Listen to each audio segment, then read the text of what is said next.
We need an understanding of the real nature of freedom, economic and political, and the interrelationship between the two. We need really to have a greater understanding of the kind of system, the kind of principles that have enabled us to get this great achievement of the past 200 years. We need to understand how it is that a free market works to enable millions of people to cooperate peacefully together. I know no better way to bring this out than by a very simple example that I owe to an old friend of mine, Leonard Reed, who once wrote a little article called "I the Pencil." This is the only prop I have for this TV show. As you can see, it's a plain yellow pencil. Said Leonard Reed in his article, you know, it's a funny thing, he said, there's nobody in the world who knows how to make a pencil. Now that seems like a silly thing to say, isn't it? This is just the most obvious thing. It's only a piece of wood with something black in the middle and a little red tip at the end. What do you mean nobody knows how to make a pencil? Well, suppose you were to start to set out to make a pencil. First of all, you have to get some wood, don't you? Where do you get the wood? You have to go to the Pacific Northwest, probably, and cut down some trees. How do you cut down some trees? You have to have some saws to cut it with. Where do you get the saws? You have to have some steel. Where do you get the steel? You have to have a steel mill. In order to have the steel mill, you have to get the iron ore, and you can add all the rest. So in order to know how to make a pencil, you would have to know everything there is to know about how to start from iron ore and coal and get iron and convert it into saws and cut down trees. But that's only the beginning. This black stuff in the middle that we call lead isn't lead. It's graphite, I think. I'm not absolutely sure. And I am told it comes from some mines in South America. So in order to get that black stuff in between, you would have to take a trip down to South America and know all about how to extract graphite from the mines in South America. Now this little red tip at the top, that's rubber. Where's it come from? Well, the major source of natural rubber is Malaya. That's quite another distance.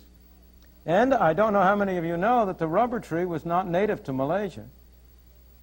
It was originally imported into Malaysia by private enterprises trying to make some money, and they transplanted it from somewhere in South America. I think it was Brazil, but I don't guarantee that. And they brought it over into Malaysia and established the plantations there and got this rubber.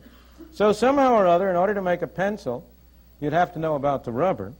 Now there's a little brass tip around here, and I've run out of my own technological knowledge. I don't have the slightest idea where that comes from, though there are probably people in the audience who could tell us. Nobody knows how to make a pencil.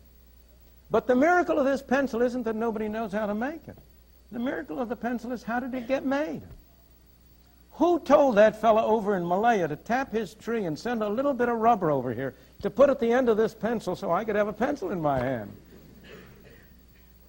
What's happened? What is it that has enabled this little elementary transaction to take place? I'm not sure what the price of this thing is nowadays. These things change so fast.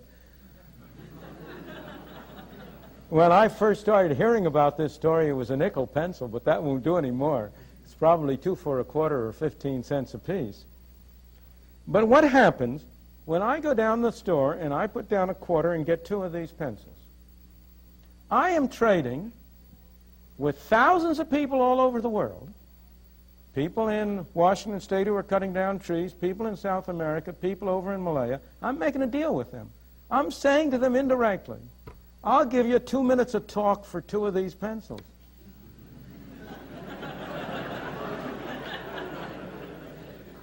In fact, I hope I've underpriced myself in that calculation. Now, how is that brought about? Is there some commissar sitting in some central office who is sending out orders to these people in Malaya, to these people in South America, to the people in Washington? How is it that they are led to cooperate with one another? That's the miracle of the price system. Because note, these thousands of people who have been led to engage in this simple transaction with me, not one of them has been forced to do it. Nobody has had a gun to his head. They've all done it. Why? Because each one of them thinks he's better off in this transaction. And somehow or other, I've done it because I think I'm better off. Everybody has benefited.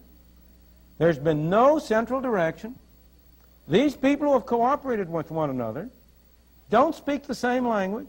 They're people of all different religions. They may hate one another in every respect. But this hasn't prevented them somehow or other from being led to cooperate together. It hasn't prevented some kind of a wonderful machinery from bringing together these various components all together into this little pencil. What is that machinery? What is it that has induced people to do this? How has it been brought about? That machinery is the price system. That machinery is what the story is all about. That machinery is what enabled the United States to develop as it did. Because it's this price system which has the great virtue that it doesn't require any central direction. It doesn't require any commissars. It doesn't require people to be able to talk the same language.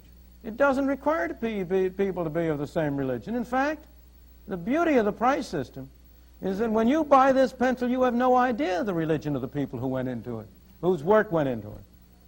When you buy your daily bread, you don't know whether the wheat was grown by a black man or a white man, by a Chinaman or an Indian or anybody else. And as a result, the price system enables you to have cooperation among millions of people peacefully, cooperating on one little phase of their life, while each one goes about his own business in respect of everything else. It works so well, it works so efficiently, that ordinarily we're not aware of it. It's like your car. It never occurs to you what a complicated business it is until 3 o'clock in the morning on a dark road it stops functioning. And then you suddenly realize it's a complicated mechanism. And it's the same way with the price system.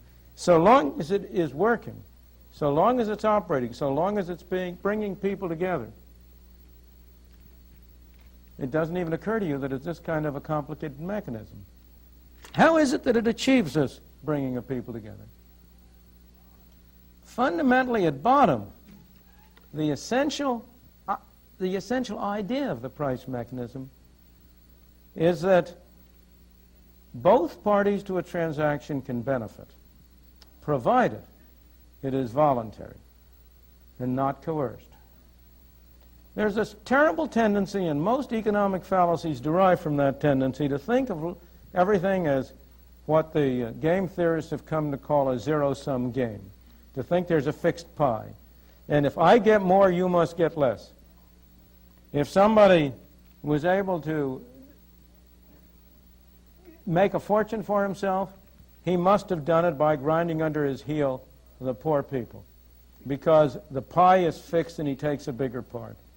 The great insight behind the free market, the great insight of Adam Smith's great book, The Wealth of Nations, was that it is not a zero-sum game, that it is possible for both people to a transaction to benefit, and that this insight can be used to organize people's activities over a very wide area.